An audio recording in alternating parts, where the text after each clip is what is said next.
कबीर साहिब के चरणों में कोटि कोटि नमन। निम्रोध गादी के ब्रह्मलीन तपोनिष्ठ वैरागवान सर्वे संत गोवर्धन बाबा के चरणों में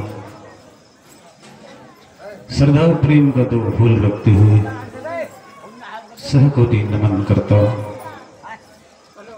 सदैव सतलोकवासी बन चुके सदैव संत शुभम दास ब्रह्मचारी कैलाश ब्रह्मचारी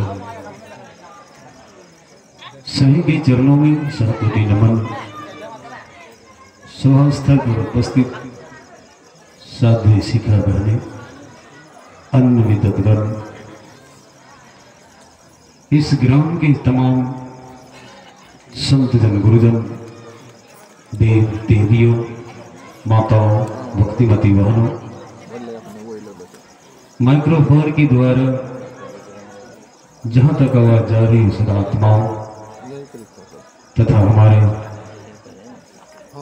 इस कड़ी में जुटने वाले नंदलाल साहिब, जिसको तमाम ग्रामवासी आज महंत का पद समर्पण करेंगे। खास बात, प्रेम, संदेश, सौगात निर्मल साहिब ने कहा बाबा आना ही पड़ेगा, क्योंकि आज शुभ संदेश आने वाली है। संत कहते, सदगुरु कबीर साहिब विजक में लिखते, अंतर ज्योति सब दिखनारी। प्रत्येक प्राणी के अंदर में जड़ चेतन का ज्ञान है, इसलिए सब कोई मुस्कुराइए, अपने अपने मेरुदंड को सीधा कर लीजिए, किसी को कोई कलह हो उसको छोड़ दीजिए और गोवर्धन बाबा का जोरदार ताली बजा के स्वागत कीजिए। संत कहते हैं, सत्य स्वरूपम चिंतनम मुक्ता हता जीवो दर्शनम। गोवर्धन बाबा वास्तव में वो बाबा थे जो उसकी वाणी इस समाज के लिए एक दवाई के रूप में होता है। इसलिए कभी कभी जो काम दवा नहीं करते हैं वो दुआ करते हैं। वैसे दुआ का जोरदार स्वागत कीजिए और जीवन में एक प्रेरणा लीजिए कि आज जो पुरुष, महापुरुष, सत्पुरुष, ज्ञानी पुरुष, वैराग पुरुष जो आपको धरोहर दे के गया है, उसको निभाइए, सजाइए। और साथ साथ साधे शिखा जी बतला रहे थे कि आज वास्तव में माता पिता अपने बेटा बेटी को काल तो दे देती है, लेकिन संस्कार भक्ति का नहीं दे पाती है, इसलिए दुखी हो जाता है। इसलिए जिस गांव में आश्रम हो, संत हो, सत्संग हो, शांति हो, उस गांव में ही कोई भक्ति का संस्कार हो सकता है। ऐसे धरती का जोरदार ताली बजा के स्वागत कीजिए। ये धरती साधारण नहीं है, ये धर्म का केंद्र है और वास्तव में यही का धर्म का केंद्र का रहने वाला सुपन दास ब्रह्मचारी जो हमारे गुरुवर थे, उन्होंने अगर आज दीक्षा नहीं दिया होता, शिक्षा नहीं दिया होता, तो आज अरविंद आचार्य से अरविंद प्रकाश नहीं बनता। ये गुरु के महत्व है। संत कहते हैं कि गुरु के शरण में जो व्यक्ति चला जाता है तो गुरु नहीं बनता। लेकिन हमको लगता है अभी जितने आदमी सत्संग में बैठे, जितनी बातें साधु शिखा जी ने बतलाया, हमको नहीं लगता कि कोई कल से अपने पति को प्रणाम कीजिएगा और देवता मानिएगा। हमको नहीं लगता है, कोई नहीं, शायद कोई कोई होगा। क्या हो जाएगा? कुछ नहीं होगा। इसलिए संत कहते हैं, अगर संत की बात मान लिया जाए तो आपका घर सरवर हो जाएगा। संत की बात को जान लिया जाए, संत कहते पहले जानो फिर मानो। अभी सुन रहे थे कि कबीर पंथ के लोग नास्तिक होता है, लेकिन नास्तिक नहीं, वो सबसे बड़ा शक्तिमान होता है, वो सबसे बड़ा सनातनी होता है जिन्होंने सत्य को जानता है। संत कहते संतरमय संसार में कबला जन्मा है, रहे सर्वदा उनके संग में जल परसत नहीं, जैसे सपेरा सर्प को गले बीच डाले पर वो सर्प काटत नहीं। संत तो वह साधना का समंदर होता है, संत तो वह सरोवर होते हैं, संत तो सत्य का संग करते हैं। इसलिए कभी कभी सत्संग का जोरदार ताली बजा के स्वागत कीजिए कि वह सत्संग अगर आपके जीवन में उतर जाए तो आपका संस्कार बदल जाएगा, और संस्कार बदल जाए तो फिर ये प्लास्टिक की कार की जरूरत नहीं होगी। लेकिन आप मान तो जाइए, मानना बड़ा कठिन है, यही जीवन में दुखों का कारण है। सदगुरु कबीर साहब को कहना पड़ा, राजा दुखिया प्रजा दुखिया साधु को दुख दूना। कहे कबीर सुनो भाई साधु, ये को घर नहीं सोना। कैसे सोना होगा? आप निस्वरूप में लौटिए। जिस दिन आपको निस्वरूप में लौटने की ज्ञान हो जाएगी, जिंदगी एक सरोवर है, सदगुरु कबीर साहब का, लेकिन इसको मानता नहीं। जैसे धरती पर अपार दुख आई तो धरती पर भगीरथ ने पानी लाया, तो पानी को पवित्र बनाने के लिए मछली का रूप भगवान का धारण किया। तो मछली में भी भगवान संत मानता है, लेकिन आप लोग मानते हैं? हमको तो लगता है इसमें बहुत मछली खाने वाले हमें बोले सदगुरु भगवान की थे। क्या वो कल से नहीं खाएंगे? वो खाएंगे, वो मानने वाला नहीं है। ये जैसे अभी ये त्रिपाल, ये टेंट, ये पंडाल, ये समियाना ये लगा हुआ है, ये चांदनी चौक बना हुआ है, लेकिन जैसे सत्संग खत्म होगा ये सब पट्टा खुल जाएगा, कहीं कुछ बचने वाला नहीं होगा। उसी प्रकार संत कहते जो बच गया, जो जीता वही सिकंदर। कभी कभी आज के जीवन में अगर विचार करके देखिए, बीजक बताओ बीत को जो बीत गुप्ता हो, ऐसो शब्द लखावे जिनको बुझे बिरला कोई। यही सत्संग चल रही थी, वहां पर एक बरगद का पेड़ था, महिलाएं बर की पूजा कर रही थी। कौवा को बड़ा दुख लगा। कौवा कहता है एक नंबर की पागल लड़की है। कौवा सच जानते थे, यह पागल लड़की की बात जैसे कह दिया तो कौवा, लड़की कहती कि कौवा एक नंबर का कर्कश से चुट्टा है, कमीना है, सब है कह दिया। जैसे कैलाश ब्रह्मचारी जहीं कहीं जाते थे तो सत्य बात कह देते थे, तो बहुत आदमी कहने वाला कुछ से कुछ कह देते थे कि ये अच्छा नहीं है, ये खराब है, वो है, लेकिन वो सत्य कहता था। सदगुरु कबीर कहती समझ कहे तो मारन धावे झूठे जग पतियाना हो, देखो जग बोराना संतो देखो जग बोराना हो। नेमी देखा धर्मी देखा प्रातः करे स्नाना हो, मुर्गा मारी आतंक को बुद्धि उन्हों दया धर्म नहीं जाना। दया धर्म नहीं देखना है तो मलखा जाके देखिए, सब सुनते मत कहे, कबीरे मत कहे, जोन जोन मत कहे, लेकिन 1000 पटवार कर देगा। बताइए कुत्ता में जन्म लेगा क्या? उसको तो कुत्ता में जन्म लेने पड़ेगा। सुन रहे थे, अगर आपने धन का भी उपयोग किया, धर्म का उपयोग नहीं किया तो आप बड़े घर में बन सकते, लेकिन बनना तो वही पड़ेगा जो आपने गुरु की शरण में जाकर के नहीं किया। संत कहते हैं हे मानव, बाप बेटा से परेशान, माँ बेटी से परेशान, सात पुरुषों से परेशान, सब कोई परेशान से पड़ा हुआ है। इसलिए कबीर साहब को कहना पड़ा, आग लगल बड़ा भारी, गगन में आग लगल बड़ा भारी। धरती जल गई, आकाश जल गए, जल गए पवन पानी। धरती जल गई, आकाश जल गए, जल गए पवन पानी। ब्रह्मा जल गए, विष्णु जल गए शिवदानी। कौन बचा है? हिंदू जल गए, मुस्लिम जल गए सिख ईसाई। माता जल गए, पिता जल गए पुत्र और भाई। गुरु जल गए, चेला जल गए सब समुदाय। गगन में आग लगन बड़ा भारी। ये आग कौन बुझाएगा?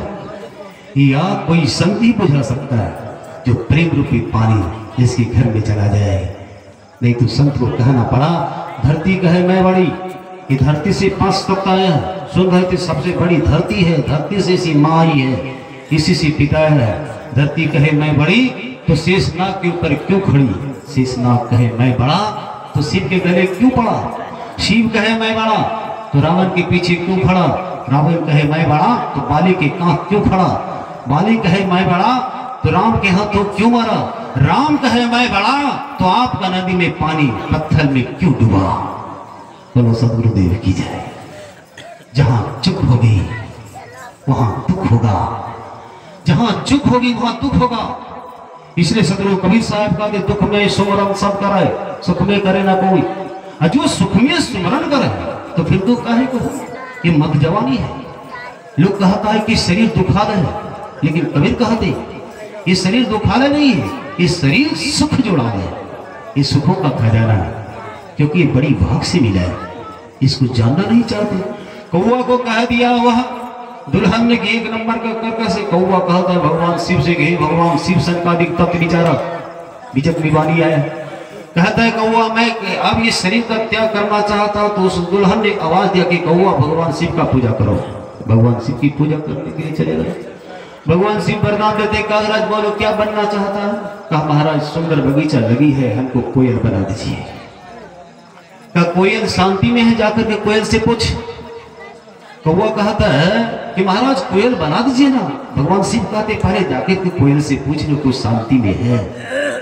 कोयल के पास कौवा पूछता है कहता है साहिब बंदगी। क्या बोलो कागराज क्या बात। कहा आपकी वाणी सुंदर है आपकी वाणी सुंदर है इसलिए आप खुशी हैं। तो कोयल कहती है कि मेरी वाणी सुंदर है लेकिन मेरा शरीर सुंदर नहीं है। जितना वाणी में सुंदर मधुरता दिया है परमात्मा ने अगर इस वाणी से साथ साथ शरीर भी सुंदर दे दिया होता तो मैं सुखी होती। आज मैं दुखी।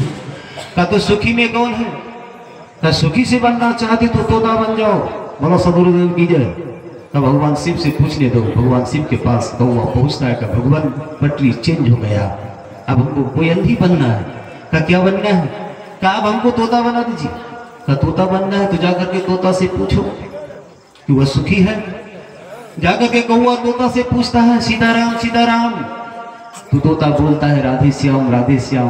का महाराज आप सुखी हैं सोने के पेड़े में हो दूध भात खाते हो चोच लाल है शरीर हरा भरा है क्या आप सुखी में भी। का भगवान मैं सुखी नहीं हूं क्योंकि 12 साल से सोने के पेड़े में हूं। निकलना चाहता हूं निकल नहीं पाता हूं। अच्छा गुरु मिला नहीं है इसलिए मैं सुखी नहीं हूं। का चूस तुम्हारी लाल। का हर व्यक्ति का जवानी लाल है। इस जवानी को जो जान लेता है वो महान हो जाता है और जो जवानी को नहीं जान पाता है का दुखी क्या हो। का मैं दुखी इसलिए हूं कि मेरा चोच हरा लाल है पंख हरा भरा है वृक्ष में भी पत्ता हरा है वृक्ष में भी पत्ता हरा है। जब कोई बेहदम मारता है तो उस पत्ते में नहीं मेरे पंख में लग जाता है इसलिए मैं दुखी हूं। का सुखी कौन है। का सुखी देखना चाहते हो तो हंस बन जाओ। अब जैसे बेचारा हंस के पास कौवा पहुंचता है। का साहिब बंदगी महाराज। का साहिब बंदगी कहा आप इतनी मधुरता के साथ हैं आप सुखी हैं। कहा महाराज मैं तो सुखी हूं लेकिन अंदर से नहीं हूं। का जीव रूपी एक अंतर्वासा अंतर ज्योति किन्ना प्रकाशा। इच्छा रूपी नारी अपरिता सुनाम गायत्री धरी ते नारी के 3 पुत्र भयो ब्रह्मा विष्णु महेश्वर नाव। फिर ब्रह्मा पूछल महतारी वो तुर पुरुष के कर तुम नारी। तुम हम तुम और न कोई तुम ही पुरुष हमी तुर दुई बाप पुत के नारी के माई भी है। ऐसा पुत सपुत न देखा बाप चिन्हन को धाय। ये पता नहीं चलता है कि मेरे भेष में कितने वो हंस बन करके बौगला छिपा रहता है। इसलिए कोई बौगला कुछ कर लेता है दुखी मैं हो जाता हूँ इसलिए मैं सुखी नहीं हूँ। का तो सुखी संसार में कौन है। का नदी किनारे जाओ नदी किनारे जाओ। का नदी किनारे कौन मिलेगा। का एक सफेद वाला मिलेगा एक लाल वाला मिलेगा।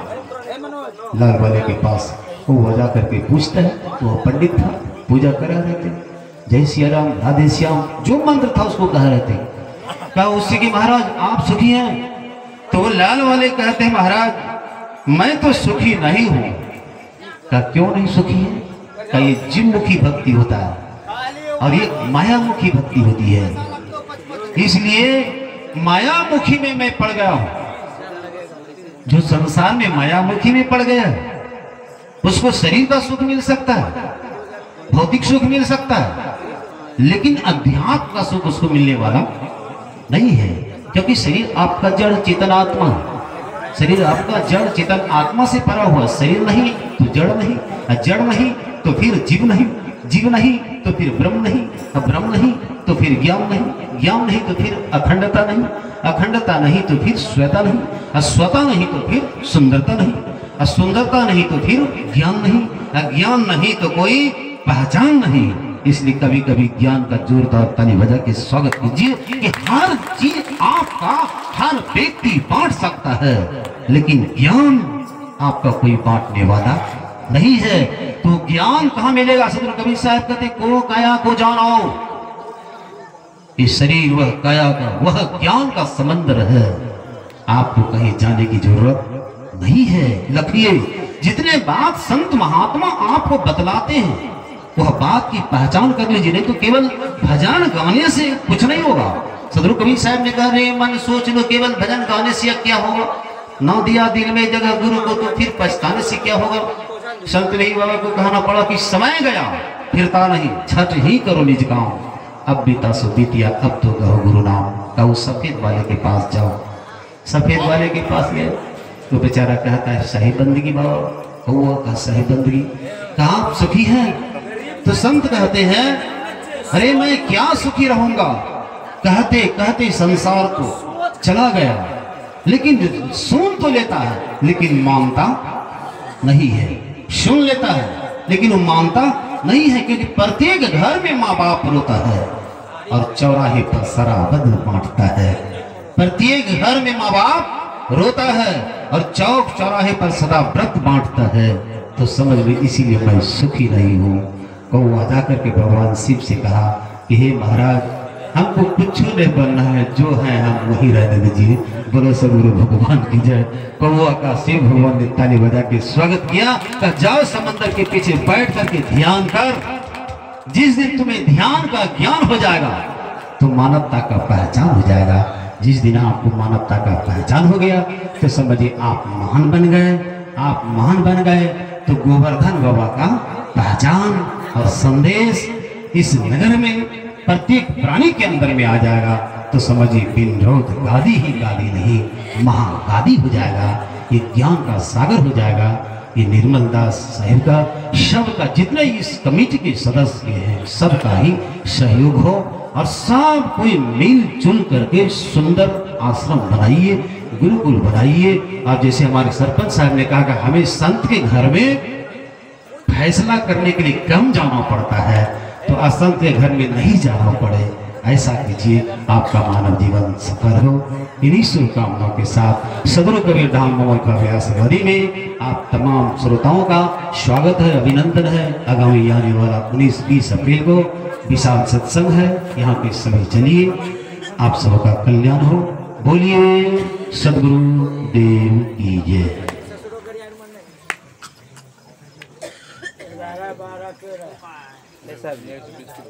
चलिए चादर लीजिए।